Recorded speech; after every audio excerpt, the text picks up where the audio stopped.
Hi, it's me again with CorelDraw Tips and Tricks. Today's video is about reverse engraving.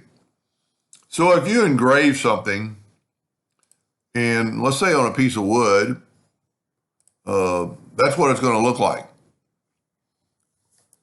But if you want to make something stand out, I've done videos on reverse engraving. So grab your name and left click, right click, no fill, and then take your Smart Fill tool, set on black.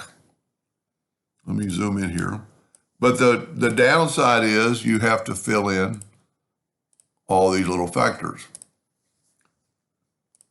Now, as always, you'd want to select it all and make sure there's no outline.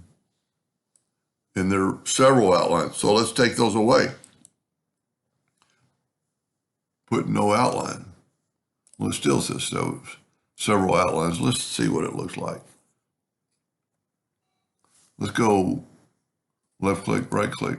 Yeah, there's really no outline. So I think this is going to work. Let's just back up here. So that's reverse engraving. And if we bring in a yellow box,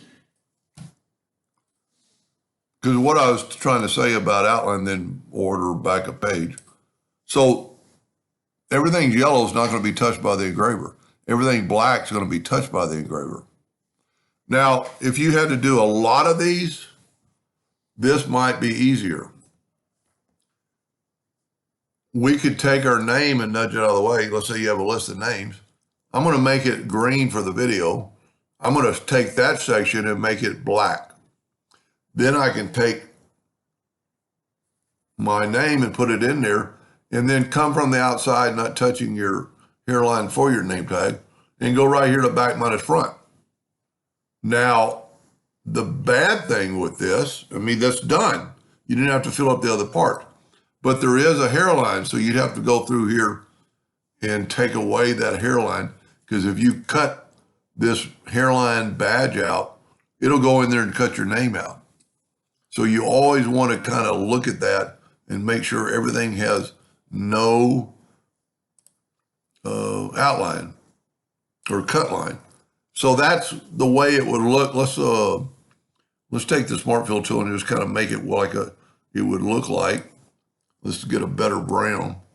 And I use on my name tags, I use a lot of alder.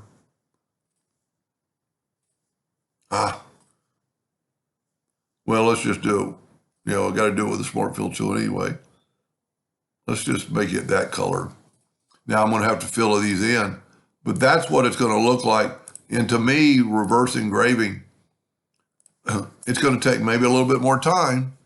It's going to be a little bit more laser time, but it really makes it stand out. Because if you look, that'll be actually wood color.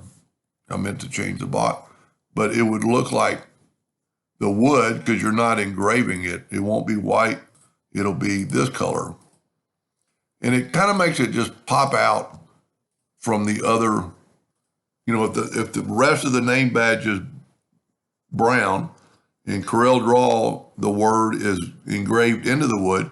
This black will be engraved in the wood, and John Blue will just be kind of like popping out. So that might save you a few steps if you do a reverse engraving. Hope that helped a little bit. Thank you for watching.